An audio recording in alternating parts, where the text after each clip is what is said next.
O estudo a seguir é de inteira responsabilidade de seus idealizadores e apresentadores.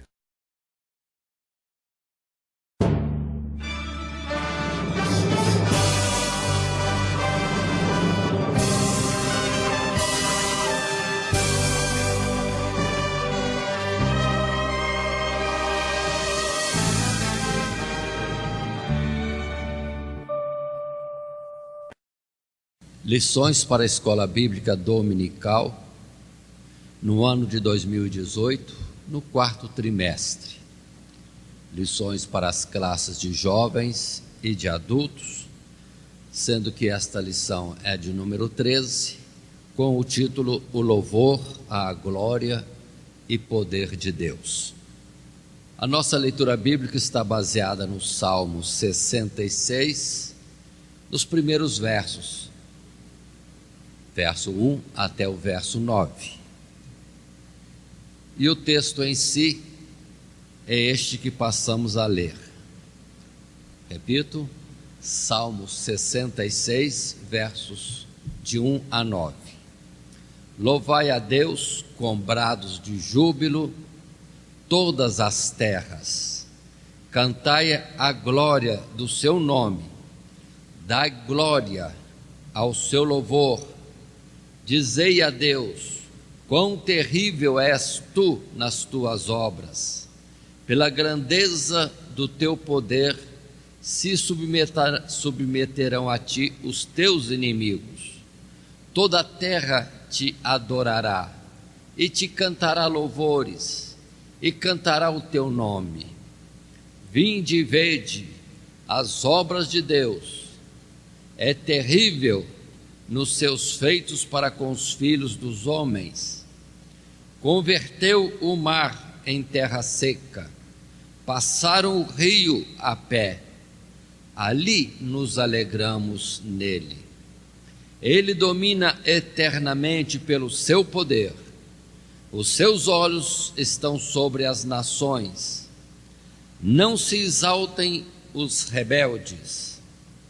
Bendizei, povos, ao nosso Deus, e fazei ouvir a voz do seu louvor, ao que sustenta com vida a nossa alma e não consente que resvalem os nossos pés. Tendo este texto, lembremos que nas Sagradas Escrituras, em termos de louvor, cântico de adoração a Deus, temos muitos outros ainda textos que poderiam ser tomados. Os professores podem ainda enriquecer a aula nesta observação. E agora o texto áureo que diz: e cantava um novo cântico, dizendo: digno és de tomar o livro e de abrir os seus selos, porque foste morto e com teu sangue compraste para Deus homens de toda a tribo e língua e povo e nação, e para o nosso Deus os fizeste reis e sacerdotes, e eles reinarão sobre a terra. Texto de Apocalipse, capítulo 5, versos 9 e 10. Mais uma vez, dentro da lição louvor à glória e poder de Deus, como que o louvor, o cântico, sempre estão em torno da exaltação do nome do nosso Deus. E assim, dentro desta colocação da nossa lição, nós temos agora o nosso esboço, em que temos o desenvolvimento em 3 tópicos. O primeiro, o papel fundamental dos cânticos no louvor a Deus. Segundo tópico, a proclamação dos grandes feitos, enaltecem a glória de Deus. E o terceiro, a alegria da salvação leva todos os povos a bendizerem e louvarem a Deus. Sendo que esses 3 tópicos estão baseados neste texto que escolhemos do Salmo 66, correspondente aos versos, primeiro de 1 e 2, depois do verso 3 a 7 e finalmente versos 8 e 9. Dando sequência, passando a um parágrafo primeiro, Como uma introdução, isso retirado do nosso material de classe, podemos estar dizendo: nesta lição, vamos aprender sobre o louvor e a exaltação de Deus, segundo as Escrituras, a saber, a proclamação da glória de Deus. Toda liturgia de culto ou expressão de adoração, para ser genuína e aceita por Deus, precisa estar focada na sua majestade e glória. Em tempos onde a liturgia e as formas de adoração estão mais centradas nas aspirações humanas, é necessário mergulharmos nas Escrituras Sagradas para compreendermos a importância da glória de Deus no culto cristão.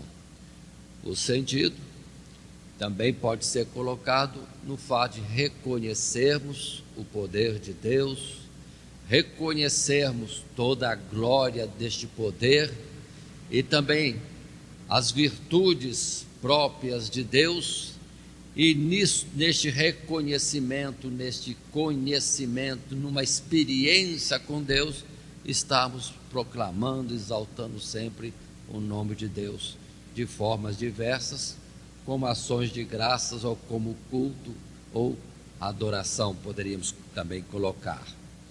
Assim, passando ao nosso desenvolvimento, o primeiro tópico, o papel fundamental dos cânticos no louvor a Deus. Ainda acompanhando a nossa lição, lembremos, isso corresponde aos versos 1 e 2 do Salmo 66, que diz: louvai a Deus com brados de júbilo todas as terras, cantai a glória do seu nome, dai glória ao seu louvor. E assim, do nosso material de classe, podemos, além do que já temos apresentado agora, entrar num parágrafo primeiro, onde podemos estar retirando este resumo. O livro dos Salmos é uma coletânea de cânticos que eram usados pelos judeus para adorarem ao Senhor em suas celebrações públicas, bem como para expressarem individualmente gratidão e devoção ao Todo-Poderoso. Boa parte dos salmos encoraja-nos a louvar e adorar ao Senhor, levando em conta seus feitos e seus atributos. Embora o uso de cânticos para adorar a Deus remonte aos dias de Moisés, temos no rei Davi a liderança que mais influenciou os judeus na utilização de cânticos como meio de adoração. A utilização de cânticos não ficou restrita à tradição judaica, porquanto na nova aliança os cristãos também utilizam os cânticos como meio de expressão de culto. O próprio apóstolo Paulo encoraja seus discípulos a utilizarem os salmos e outros cânticos com a finalidade de culto. Observem estas colocações e vamos observar mais ainda que a citação dentro das Sagradas Escrituras do uso do cântico no louvor, na adoração a Deus ou em ação de graças, como que se diz, partindo de Moisés, texto de Êxodo, capítulo 15, que apresentaremos daqui a pouco. Mas creio eu que a música já é coisa milenar, antes mesmo de Moisés, só que nós não temos assim declarado nas Escrituras um ponto, um exemplo, uma oportunidade que alguém usou do cântico numa adoração a Deus. Não temos. Mas quanto aos instrumentos musicais, é coisa lá de Gênesis, lá dos capítulos 4, 5, quando já se fala do homem trabalhando com gado, com a agricultura, com os metais e com os instrumentos. Então é coisa lá do tempo ainda de Caim ou da sua geração. Já existia isto colocado na face da terra. E eu creio que naturalmente, no louvor a Deus particular, ou vamos dizer, de uma forma coletiva, o cântico teve a sua entrada em tempos muito remotos, mas a citação, digamos assim, notória, reconhecida, é a de Moisés. Depois a sequência normal, o povo de Deus em louvores, depois chegando também o tempo de Davi, e em tempo de Davi as coisas sendo organizadas, os levitas sendo chamados para o louvor a Deus com cânticos, com instrumentos, e ali outras citações mais, e aí percebemos que cresceu e tornou-se grande o uso do cântico, e até hoje continuamos nisso. Cânticos, louvor, instrumentos juntos, trazendo a expressão da glória devida a Deus, ou narrativa desta glória, do seu poder, da sua grandeza, dos seus feitos, da sua misericórdia, das suas virtudes, e aí o tema diversifica grandemente. Até mesmo momentos de dizer assim, de pesar, como nós temos o Salmo de Davi, considerando a sua falha e a necessidade da misericórdia de Deus para com ele, e segue-se em frente. Uma confissão de pecados praticamente.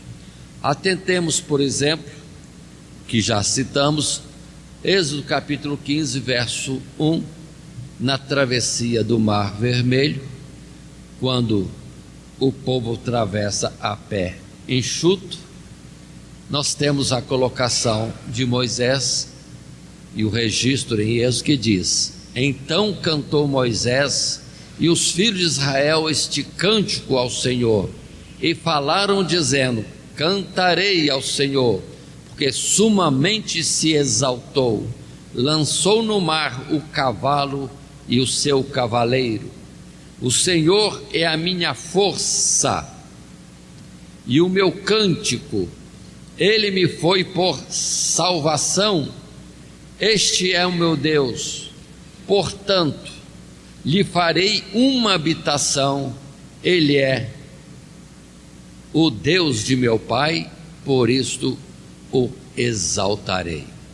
Moisés cantando, depois segue a expressão de que Miriam tomou o tamboril e saiu também em dança e em louvores a Deus pelo grande livramento e demonstração de poder, fazendo ficar submergido todo o exército de Faraó.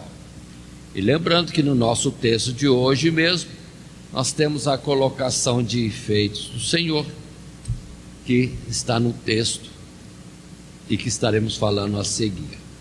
Mas Deus fazendo os seus prodígios, ou neste ponto que estão no presente momento, cânticos, louvores, instrumentos em torno da exaltação do nome de Deus ou da sua adoração. Agora, passando em Crônicas capítulo 25, verso 1, um texto pequeno, entre tantas partes em Crônicas e em Samuel também, que falam dos louvores. E Davi, juntamente com os capitães do exército, separou para o ministério os filhos de Asaf, de Emã e de Jedutum, para profetizarem com harpas e com alaúdes e com saltérios, e este foi o número dos homens aptos para a obra do seu ministério. E continua o texto trazendo mais detalhes, em particular Davi organizando até turnos de cantores, de instrumentos, etc., para estarem continuamente em louvores, em toque de instrumentos na casa de Deus, exaltando a Deus.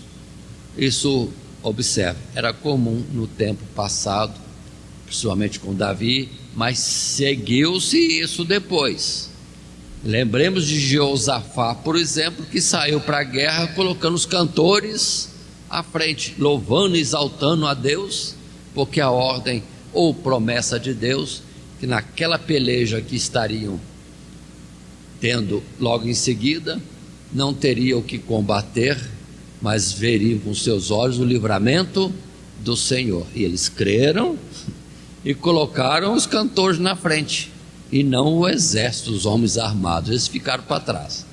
Então observe que uma forma de demonstração de fé e também de culto, de louvor, de exaltação, engrandecimento de Deus, com o povo indo para a batalha cantando, e nada de instrumentos de guerra, nada de carros e cavaleiros, nada, louvores. E Deus perturbou os inimigos, e entre eles mesmos se destruíram no louvor que se fazia a Deus. Como também observem ainda no tempo passado a expressão do Salmo 100, em que o salmista nos convida a cantar ao Senhor. Salmo 100 tão conhecido, e passo a ler este salmo: celebrai com júbilo ao Senhor todos os moradores da terra, servi ao Senhor com alegria e apresentai-vos a Ele com canto. Sabei que o Senhor é Deus, foi Ele e não nós que nos fez povo seu e ovelhas do seu pasto. Entrai pelas portas dele com louvor, e em seus átrios com hinos. Louvai-o e bendizei o seu nome, porque o Senhor é bom e eterna a sua misericórdia, e a sua verdade estende-se de geração a geração. Então, servir o Senhor com alegria, apresentai-vos a Ele com cântico. Entrai pelas portas dele com louvor, em seus atos com hinos. Louvai-o, bendizei o seu nome. Observem este salmo, como também é no mesmo tema, mostrando e concitando, ou convidando todos a louvarem o Senhor, indo para o seu santuário e no seu culto a Deus. Interessante também, lembremos do profeta, se não me falha a memória, Eliseu, que profetizava, ao som de um instrumento. Ele mandou chamar o instrumentista tocava e ele entrava em comunhão com Deus naquele momento, na melodia do hino, e trazia a mensagem da parte de Deus. Tem muita gente que usa até em pregações que constam de um fundo musical, mas cuidado, que eu percebo muitas vezes que o som musical está tão alto que a gente não ouve a mensagem direito, e tantas vezes eles ficam mais empolgados em dar ênfase no instrumento, como que puxando a emoção das pessoas, que acaba virando algo não natural, não espontâneo da música. Aí, em vez de trazer benefício, traz males. Vamos entender isso também. Precisamos estar atentos, mas não vão fazer isso porque os outros fazem. Se você sente, você tem um método e sabe utilizar corretamente este método, e nele Deus te aprova, nada seria contrário. Mas não vamos copiar os outros por copiar, sem entender os princípios do assunto.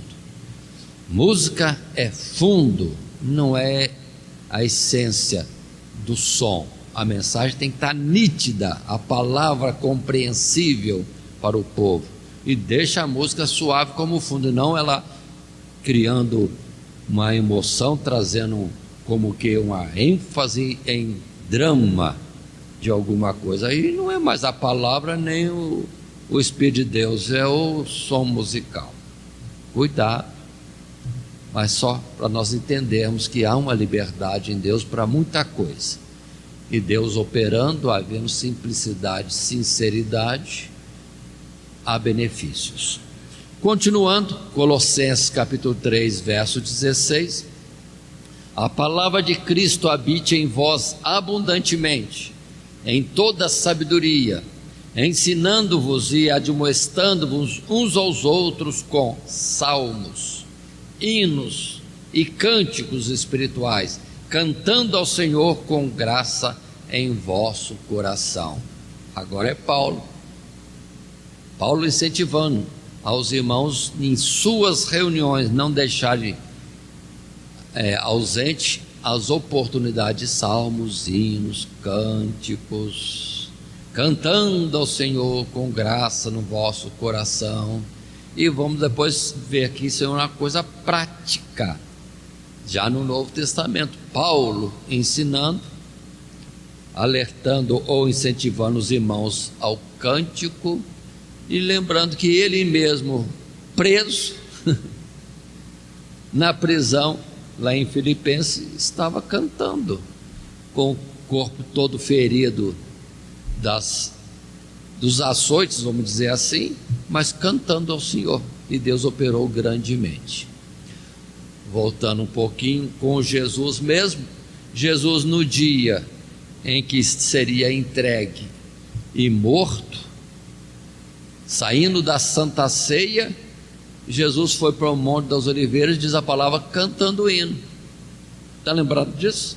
Então imagine, terminou a reunião de ceia, que nós chamamos hoje de ceia, Jesus saindo com os discípulos e cantando louvores a Deus.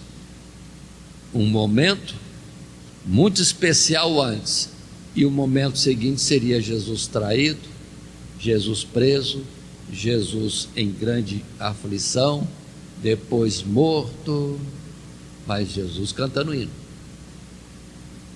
antes dessas coisas. Assim, passemos a um segundo parágrafo nesse tópico, o papel fundamental dos cânticos no louvor a Deus.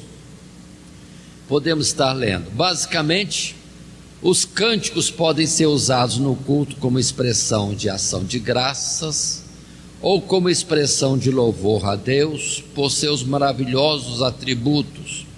A fusão da doutrina sobre Deus com a poesia e a melodia presente nos salmos e cânticos compõe uma forma de adoração repleta de entendimento e emoção. A doutrina fornece o entendimento de quem é Deus, bem como o que Ele faz a favor dos seus escolhidos.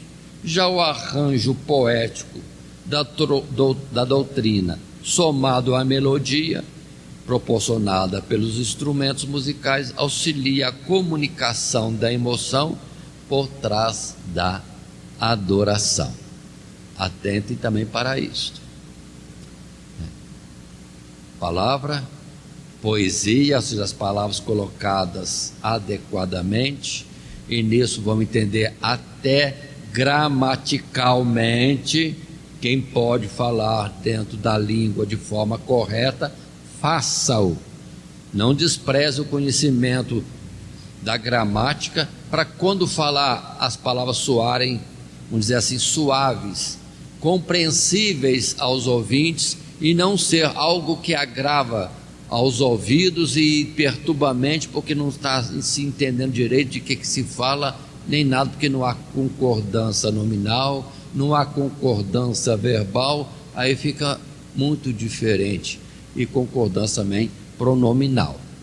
Tem muita gente que não sabe trabalhar com a linguagem e às vezes atrapalha o entendimento. Agora, sobretudo, não estou dizendo que os que não sabem falar dentro do português correto, que não vão dar testemunho de Deus, que não vão pregar, não é isso que eu estou dizendo.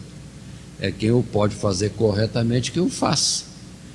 É bom para o entendimento correto da expressão das coisas, lembrando sempre que mais precisamos da graça do que de tudo, mas é importante isso. Muito bem, se tivermos uma atenção especial,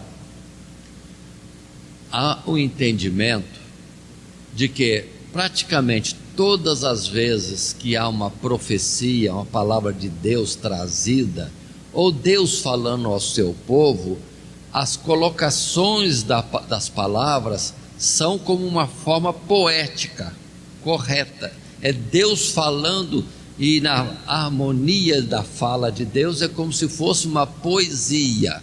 Isso que eu quero dizer. Nós não percebemos direito nem os salmos como algo ritmado, em algum ritmo que exista, porque por causa das traduções diversas acaba se perdendo a colocação exata das palavras. Mas entendamos, no original, quando Deus falou, ou quando os profetas tomados pelo Espírito de Deus falaram, é praticamente cânticos. Por isso se tem a exaltação, vamos dizer assim, de Zacarias no nascimento de João, que depois venceu o Batista, parece uma poesia, um cântico. Quando Maria também expressa o seu louvor a Deus, é cântico, ou seja, tomado pelo Espírito de Deus, a expressão é poética, é uma precisão, Deus falando através mesmo de alguém. Então estejamos atentos a esses particulares para vermos como é importante cântico, louvores, harmonia, tudo isso, no que pudermos enriquecer a mensagem, é uma benção. Mas, continuando, lembremos da expressão de Paulo em Romanos, capítulo 11, verso 33 em diante, quando Paulo, tomado também como que no êxtase, pronuncia uma expressão tão linda, tão poética, ainda no português. Aqui está no português, imagine Paulo falando lá, como estava corretinho essa palavra. Ó profundidade das riquezas, tanto da sabedoria como da ciência de Deus, quão insondáveis são os seus juízos e quão inescrutáveis os seus caminhos. Porque quem compreendeu o intento do Senhor? Ou quem foi seu conselheiro? Ou quem lhe deu primeiro a ele para que lhe seja recompensado? Porque dele e por ele e para ele são todas as coisas. Glória, pois, a ele eternamente. Amém. E se pudermos também atentar, professores, lembre-se, em Romanos capítulo 8 temos algo também colocado no final do capítulo 8, que é quase uma poesia. Seria como Paulo também expressando a mensagem, ainda que aqui esteja escrito, mas como que algo poético, ritmado, bonito, como se fosse até um cântico assim expressado para nós. Se Deus é por nós, quem será contra nós? E outras harmonias de palavras colocadas. Continuemos. Ainda um terceiro tópico ou terceiro parágrafo nesse tópico, o papel fundamental dos cânticos no louvor a Deus. Então, num terceiro parágrafo, nesse mesmo primeiro tópico, podíamos ainda tirar do material de classe. Ao longo de toda a era, a nossa era cristã, os cânticos sempre tiveram um papel fundamental no culto a Deus, e não será diferente para as gerações futuras e a nossa. No entanto, é preciso ressaltar a necessidade de fidelidade doutrinária na composição dos cânticos utilizados para a adoração. Talvez por influência da degeneração da pregação do evangelho autêntico, temos observado uma degeneração das letras dos cânticos, o que é bastante preocupante. A nossa preocupação acerca do conteúdo doutrinário das pregações ministradas em nossos púlpitos deve também ser dirigida às letras dos cânticos entoados em nossos cultos. Observe bem, cântico, maravilha, mas qual é a mensagem? Isso falamos no tempo atual. Se vemos um cântico baseado em salmos, é a palavra de Deus expressa. Mas trazendo para hoje, perdoe dizer assim, mas vamos ser sinceros, uma multidão de hinos colocados na praça comercial evangélica. Perdoe essa expressão, repito outra vez. Mas há uma sede por compor hinos para exaltação a Deus ou para venda? Isso que eu preciso entender. E aí a mensagem não é a precisão bíblica, mas é algo que fica bem ritmado e que as pessoas gostam, e muitas vezes massagem do ego ou esperanças diversas de prosperidade. Aí precisamos ter cuidado. Cântico é bonito, mas não tem conteúdo correto dentro da verdade doutrinária. Alguns podem ser totalmente errados, sim, e outros insinuantes a coisas que não são verdade. Não colocados corretamente, podem falhar com a precisão bíblica doutrinária. Como, por exemplo, um exemplo que não é grave, mas vamos entender. Um cântico que diz, por exemplo, que Deus resolve sem fazer reunião. É certo que Deus é poderoso, bem poderoso, muito poderoso para resolver sozinho tudo que tem que fazer.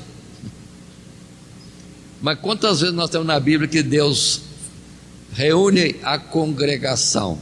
Expressão de Jó e também em Reis, que os filhos de Deus se congregaram e Deus colocou a questão.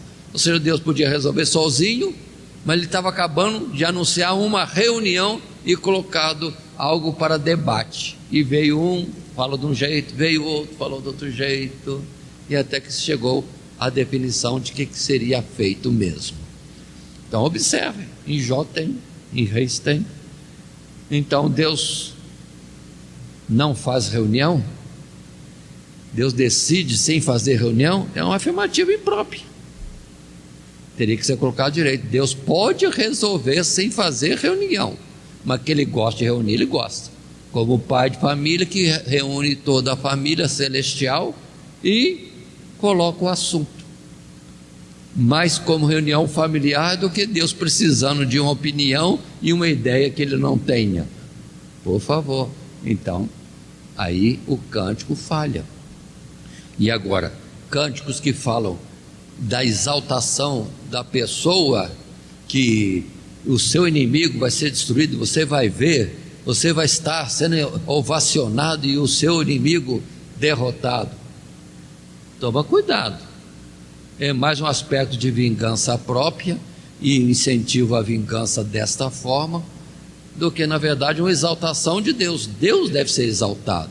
Nem aparece Deus vencendo a favor, em socorro do necessitado e humilhado. Não, parece a pessoa tendo, vamos dizer assim, a satisfação de ver o mal sobre o outro. Enquanto que nas Escrituras a palavra diz bem claro: a ele, Deus, pertence a vingança. E também colocado na palavra, se Deus estiver castigando alguém e eu me alegrar no castigo que o outro está recebendo, Deus retira a sua mão. Ou seja, Deus não tem satisfação de que alguém se exalte, se alegre quando ele traz um juízo sobre alguém. Então precisamos ter cuidados. Então, portanto, precisamos ter cuidado com as mensagens nos hinos que existem por aí. Precisamos ter cuidado. E até em casamento, muitas vezes apresentam cânticos que são mais como poesias românticas do mundo do que alguma coisa relacionada a Deus. Então vamos ter atenção e escolher corretamente aquilo que seria o louvor a Deus. Não é só música, não é só cantar, é a expressão de uma mensagem correta. Mas atentemos a tudo isso e vamos continuar na nossa lição, passando ao tópico 2. A proclamação dos grandes feitos enaltecem a glória de Deus. Os feitos de Deus contados. O que Deus fez é algo que tem que ser publicado para todos se admirarem naquilo que é o poder de Deus na execução daquele que ele estabeleceu. Muito bem. Este tópico 2 está em torno dos versos 3 a 7 da nossa leitura bíblica, que diz para nós: dizei a Deus, quão terrível és tu nas tuas obras, pela grandeza do teu poder se submeterão a ti os teus inimigos. Toda a terra te adorará e te cantará louvores e cantará o teu nome. Vinde e vede as obras de Deus, é terrível nos seus feitos para com os filhos dos homens. Converteu o mar em terra seca, passaram o rio a pé, ali nos alegramos nele. Ele domina eternamente pelo seu poder, os seus olhos estão sobre as nações, não se exaltem os rebeldes. Observe bem os feitos do Senhor cantados neste salmo. É só neste salmo? Não. Quantos salmos temos apresentando justamente isto, né? O Senhor reina, o Senhor está revestido de majestade. Aí, outro exemplo, outra expressão que nós temos, e seriam quantas? Dezenas, centenas? Mas é o cantar os feitos do Senhor. Neste texto, aí a colocação aqui fala das obras de Deus tremendas, fala também que Deus converteu o mar em terra seca, é a passagem do Mar Vermelho. Passaram o rio a pé, o rio Jordão atravessado a pé, e os seus olhos sobre as nações, trazendo os diversos juízos, anunciados sempre pelos profetas.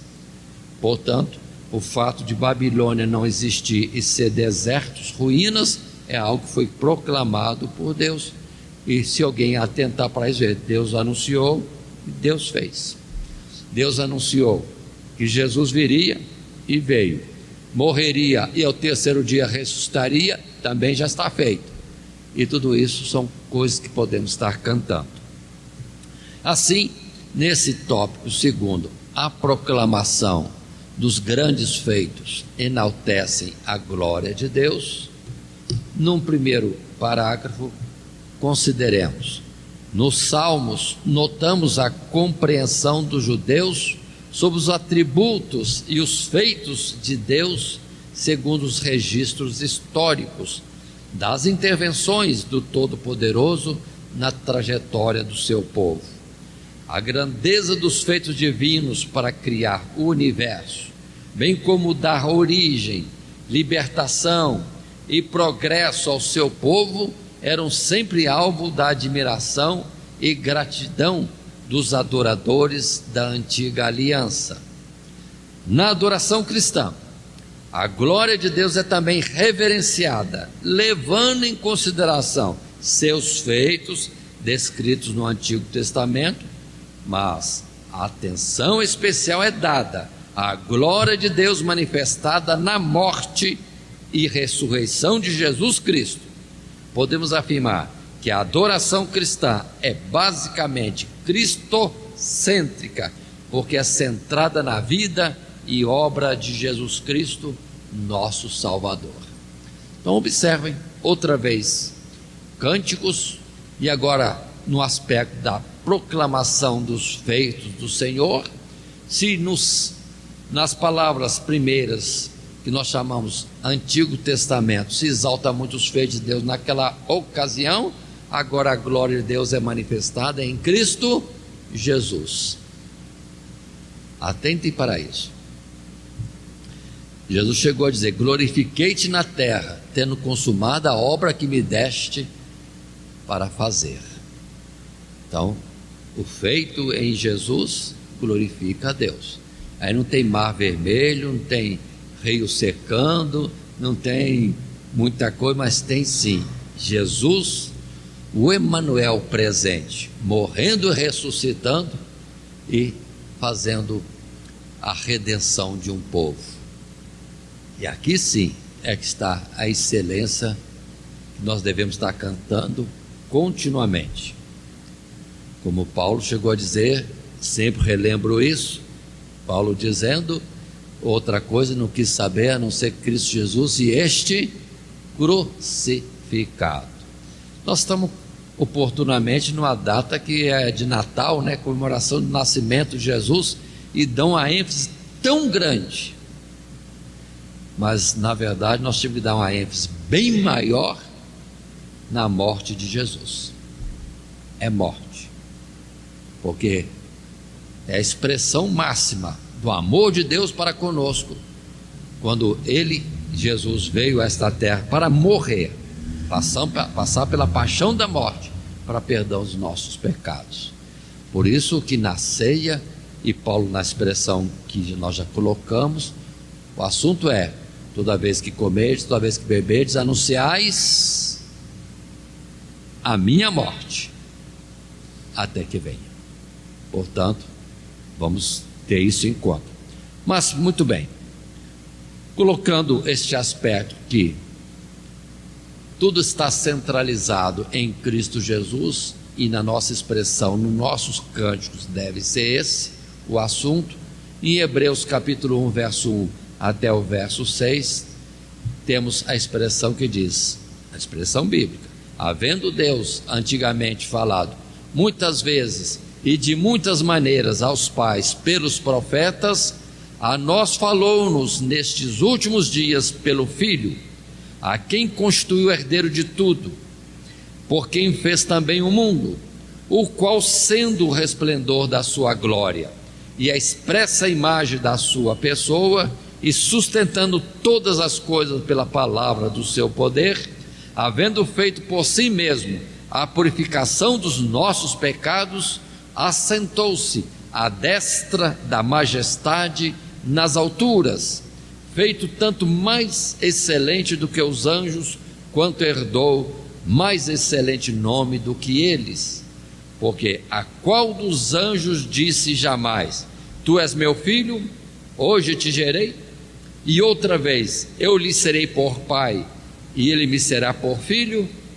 E quando outra vez introduz no mundo o primogênito, diz: e todos os anjos de Deus o adorem. Colocando, sim, de fato, que a excelência que deve ser publicada por nós nas mensagens e nos cânticos é Cristo Jesus, a exaltação ou a apresentação da obra redentora. Ainda num parágrafo segundo, podemos ainda tirar do material de classe: por mais grandioso que tenham sido os feitos de Deus durante a antiga aliança, é na morte de Cristo que visualizamos ou vislumbramos a obra magna do nosso amado Criador. A razão disso está vinculada à repercussão eterna da obra do Cordeiro de Deus que tira o pecado do mundo, visto que, por apenas um ato de justiça, foi capaz de assegurar a vida eterna para todos os seus escolhidos. Portanto, ênfase naquilo que vamos trazer de mensagem cantada. É importante: Cristo Jesus. Vamos outra vez destacar: tempos passados, feitos de Deus. Deus criou os céus e a terra, algo que é citado em Apocalipse várias vezes. Temei aquele que criou os céus e a terra. Ou seja, Deus é soberano, Ele é o Senhor de tudo, porque Ele é que criou céus e terra. Mas o feito maior não é isto, nem mesmo travessia do Mar Vermelho, Elias mandar descer fogo do céu. Não. É algo mais, vamos dizer assim, no sentido espiritual e ligado diretamente com Deus, conforme lições que vimos agora há pouco. João Batista, considerado o maior dos profetas, então seria maior do que Moisés? Jesus disse. Seria maior do que Elias? Foi Jesus quem disse. Mas o menor no reino dos céus é maior do que João Batista. Ou seja, a excelência do conhecimento da obra redentora, a manifestação, revelação de Cristo Jesus ao mundo e a sua obra redentora é algo que estremece os próprios céus, mais do que Deus multiplicar pães, mais do que curar leprosos, mais do que ressuscitar mortos. É obra redentora que estremece os céus. Aquele que é sobre todos, por quem tudo existe, por quem tudo é criado e por ele sustentado, vir na forma de homem e morrer para nos resgatar. Loucura! Loucura, diriam os gregos, né? Escândalo, diz os religiosos, mas é o poder de Deus, sabedoria de Deus para a salvação de todo aquele que crê. Então a ênfase é diferente, e muitos ficam naquilo que os olhos podem contemplar. Mas neste ponto, neste assunto, lembremos de 1 Coríntios capítulo 15, versos 20 a 22. Mas agora Cristo ressuscitou dos mortos e foi feito as primícias dos que dormem, porque assim como a morte veio por um homem, também a ressurreição dos mortos veio por um homem. Porque assim como todos morrem em Adão, assim também todos serão vivificados em Cristo. Então a obra do universo é a criação de Adão e o início da formação de uma humanidade, de um grande povo na face da terra, não é nada em comparação com Cristo Jesus, porque em Adão todos morrem, e em Jesus todos são vivificados. Um contraste enorme para entendermos esta forma de dizer também. A Bíblia é cristocêntrica. Em Apocalipse capítulo 5, verso 9 e 10, é o nosso texto áureo, que lá nos céus, a plenitude da glória celestial, representada nos querubins, nos anciãos, nos todos os anjos, toda a obra criada por Deus, é o louvor que cantavam. E a palavra diz: e cantavam um novo cântico, dizendo: digno és de tomar o livro e de abrir os seus selos, porque foste morto, e com teu sangue compraste para Deus homens de toda a tribo, e língua, e povo, e nação, e para o nosso Deus os fizeste reis e sacerdotes, e eles reinarão sobre a terra. É o céu cantando a obra redentora em Cristo Jesus. Com teu sangue compraste para Deus homens de toda a tribo, e língua, e povo, e nação. Então a excelência é essa, em Cristo Jesus. Dando continuidade, passando a um tópico terceiro: a alegria da salvação leva todos os povos a bendizerem e louvarem a Deus. Muito bem, esse tópico 3, baseado nos versos 8 e 9 da nossa leitura bíblica, leitura essa que diz: bendizei, povos, ao nosso Deus, e fazei ouvir a voz do seu louvor, ao que sustenta com vida a nossa alma, e não consente que resvalem os nossos pés. Muito bem, voltando ao nosso material de classe, num primeiro parágrafo, nós temos: como será possível todos os povos do mundo louvarem ao verdadeiro Deus por meio da verdadeira adoração? A resposta é simples: por meio de ações evangelizadoras, transculturais, comprometidas em glorificar a Deus por meio da salvação de pecadores. A evangelização tem por alvo ajudar as pessoas alienadas de Cristo a descobrirem um verdadeiro Deus e a verdadeira salvação. A evangelização é um esforço para transformar os corações das pessoas para que Deus seja louvado mais do que estrelas dos esportes, ou do poder militar, ou de realizações artísticas, ou de qualquer outra coisa que Deus tenha criado. Este esforço ajuda as pessoas a experimentarem Deus como um tesouro acima de todos os tesouros da terra para sempre.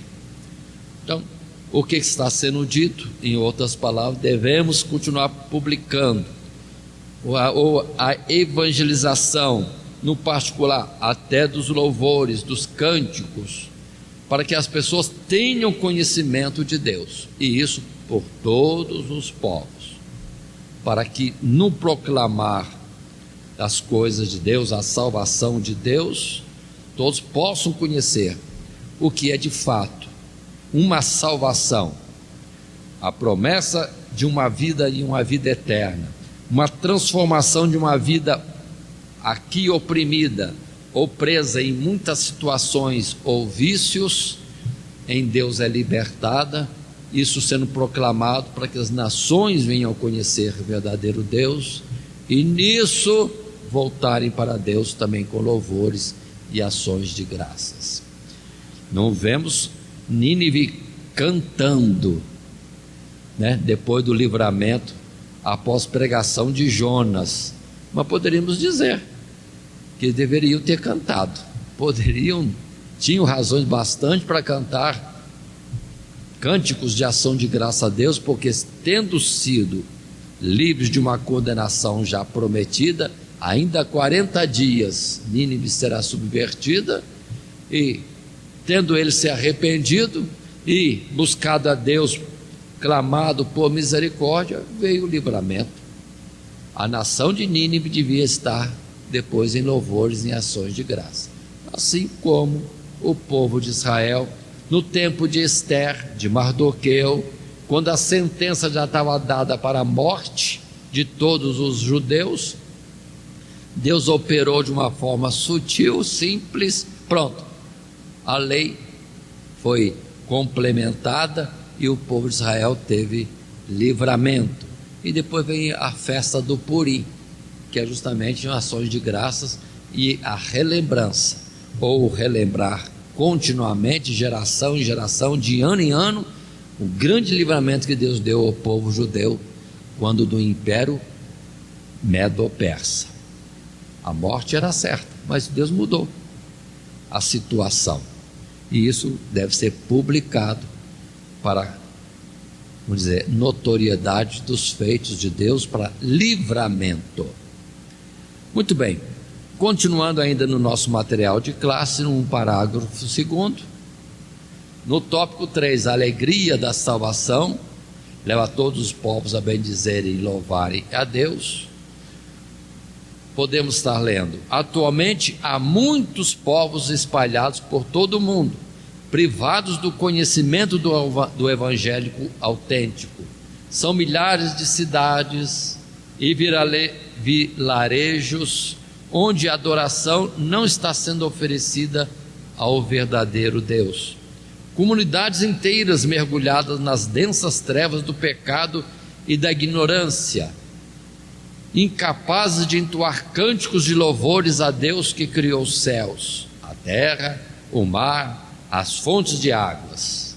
Enquanto isso, nos grandes centros populacionais, dominações evangélicas disputam entre si as ovelhas de Cristo.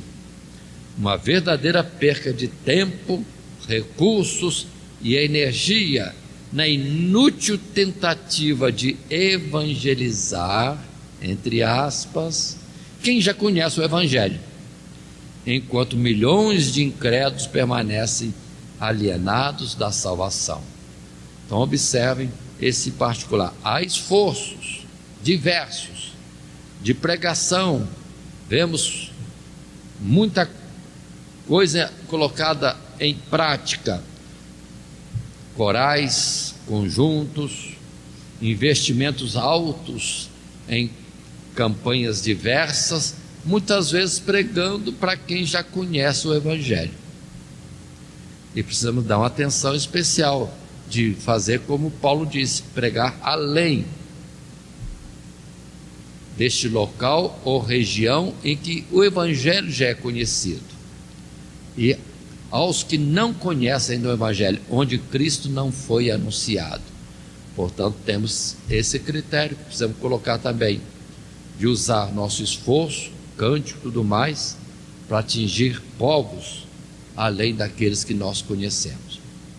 É lógico que há cânticos, bom que há muitos irmãos cantores que trazem os seus louvores a Deus no meio da comunidade, e que é também uma publicação para nós, e juntos vamos estar louvando a Deus, mas vamos empenhar também para fora, bem além, porque muitas vezes nós temos coral cantando aqui, jovens cantando aqui. Não seria bom cantar mais além, em algum lugar onde o Evangelho não é conhecido? Vamos ter isso também em conta. Ou seja, usamos o cântico para adorar a Deus e usamos o cântico para evangelizar. Uma coisa que não coloquei, mas percebam, para quem ainda não percebeu, é mais fácil gravar um texto de uma mensagem, de alguma coisa que esteja ali registrada em escrito, se eu coloco isso em cântico. Nós não conhecemos de cor os hinos da harpa. Se nós formos falar nas mensagens, nos versos e coros, mas se nós começarmos a cantarolar, pronto, já vem na mente automaticamente. Parece que a melodia já puxa com a próxima palavra, aí flui todo o pensamento nas diversas palavras e orações e textos do hino que nós podemos estar cantando. Já perceberam isso? A música ajuda a gravar a mensagem. E para isso, não há quem, depois de um culto evangelístico ou um culto na igreja, sai para casa cantarolando o hino. Ou seja, ele lembra que ele toca, que ele acompanha, e se tem a mensagem doutrinária, o ensino, pronto, vai relembrando, remoendo aquilo na forma da expressão do cântico. Muito bem, continuando ainda o nosso assunto, o que nós estamos falando é procurar, através do nosso culto a Deus, do nosso cântico, adorar a Deus e ao mesmo tempo evangelizar. Para isso estamos querendo destacar a palavra de 2 Coríntios capítulo 10, verso 13, quando Paulo diz: porém, não nos gloriaremos fora de medida, mas conforme a reta medida que Deus nos deu para chegarmos até vós, porque não vos estendemos ou nos estendemos além do que convém, como se não houvéssemos de chegar até vós, pois já chegamos também até vós no Evangelho de Cristo, não nos gloriando fora da medida nos trabalhos alheios, antes tendo esperança de que, crescendo a vossa fé, seremos abundantemente engrandecidos entre vós, conforme a nossa regra, para anunciar o Evangelho nos lugares que estão além de vós e não em campo de outrem, para nos não gloriarmos no que estava já preparado. Observem essa colocação de Paulo aqui em Coríntios e depois a sua citação em Romanos, de que queria ir a Roma. Ele escreve aos cristãos em Roma, não para ali formar uma nova igreja, não, ele queria compartilhar o seu conhecimento, seus testemunhos de fé, de experiência com Deus, com os romanos, aprender dele alguma coisa, receber deles alguma coisa e dar a eles alguma coisa que tivesse. Mas depois ele disse: mas eu quero ir além, a Espanha, lugar em que Cristo ainda não foi anunciado. É um cuidado importante esse que está colocado na nossa lição como uma observação a mais. Ainda continuando um pouco, passando o terceiro parágrafo, no nosso terceiro tópico, isso dentro do nosso material de classe, o Senhor prometeu, através do profeta Isaías, encher toda a terra com conhecimento de si. Portanto, devemos empregar todos os esforços e recursos necessários para que essa promessa seja cumprida por meio de uma igreja fiel e diligente no cumprimento do propósito para o qual foi chamada. Observe que dentro desse mesmo assunto estendido, usar louvor, engrandecer a Deus, contando as suas maravilhas, seus poderosos feitos, não é somente um culto a Deus, adoração a Deus, mas usar isso para evangelização, porque é promessa de Deus encher o mundo do conhecimento da sua pessoa. E de fato, mas hoje nós temos gente para todo lado, em todas as nações, povos, tribos e línguas, que conhecem a Jesus. Numa viagem que estive fazendo lá em Jerusalém, o que me chamou a atenção, mano, eu digo que me emocionou, quando eu vi assim, multidões, muita gente, multidões mesmo, de peregrinos chegando nas regiões ali, tipicamente pontos turísticos, religiosos, não levando em conta o misticismo, nem essa situação, digamos assim,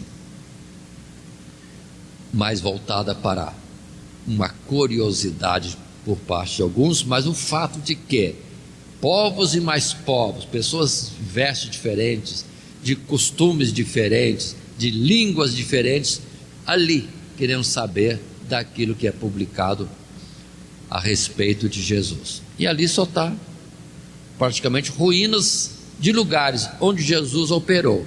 A ênfase não precisa ser, não pode ser o lugar, tem que ser o feito. E mais do que o feito, quem fez? A obra evangelizadora, o ministério de Jesus. Mas é importante todos os povos conhecerem isso, e a igreja está contribuindo para isso, para o nome de Deus ser publicado, e isso universalmente.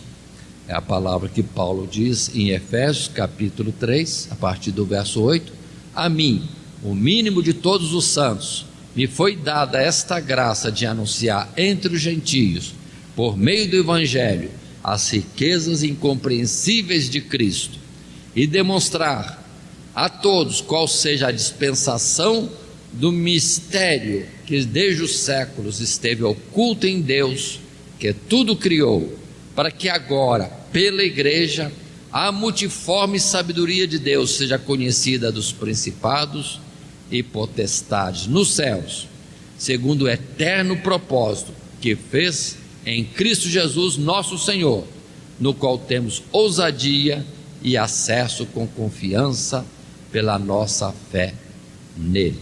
Se houve um tempo que parece que estava oculto, um mistério, o propósito de Deus, agora está revelado. É anunciar Cristo Jesus, a redenção nele, e isso por toda a terra. E de pregar a todas as nações, até os confins da terra. É a citação que nós temos Jesus mesmo falando e dando a sua ordem. Muito bem, com isso estamos chegando ao termo da nossa lição e passando a uma conclusão. Poderíamos ainda relembrar a utilização de cânticos espirituais no culto a Deus tem um papel fundamental, tanto para judeus como para cristãos. Os cânticos espirituais são úteis para expressarmos a Deus toda a nossa reverência e gratidão com muita alegria e paixão. Devido ao papel fundamental dos cânticos no culto cristão, precisamos atentar diligentemente para a composição das letras dos mesmos, a fim de assegurar uma adoração baseada na sã doutrina. Assim contribuímos com a evangelização e com a formação de mais adoradores verdadeiros nos demais povos que ainda não foram alcançados com a mensagem de Cristo. Aí está cânticos, no louvor, na adoração a Deus, a expressão em cântico dos feitos de Deus, da sua grandeza, das suas virtudes, dos seus atributos, tanto na adoração como na evangelização. Mas lembrando, com cuidado, não é por cantar, é trazer uma mensagem dentro da doutrina evangélica, ou seja, a palavra de Deus como ela é, sem acréscimos, sem diminuições, para que seja como que uma semente viva, completa, para dar frutos mais à frente. Assim, concluindo, lembramos que estudamos este assunto, apresentamos este assunto, louvor à glória e poder de Deus. Nesses 3 tópicos, o papel fundamental dos cânticos no louvor a Deus, a proclamação dos grandes feitos enaltecem a glória de Deus, a alegria da salvação leva todos os povos a bendizerem e louvarem a Deus. E o nosso texto áureo, a publicação do Senhor, dos feitos do Senhor Jesus no céu, isso será relembrado eternamente. Cantavam um novo cântico, dizendo: digno és de tomar o livro e de abrir os seus selos, porque foste morto e com teu sangue compraste para Deus homens de toda tribo e língua e povo e nação, e para o nosso Deus fizeste reis e sacerdotes, e eles reinarão sobre a terra. Que Deus nos abençoe em Cristo Jesus. Amém. Todo dia, toda hora, muito mais prazer em ouvir. Radionet Grata Nova. Web Rádio, a qualidade que faz a diferença, cada vez mais necessária. Rede Grata Nova de Evangelização. Acesse nosso site www.horadadecisão.com.br. Hora da Decisão, tudo junto, sem acento.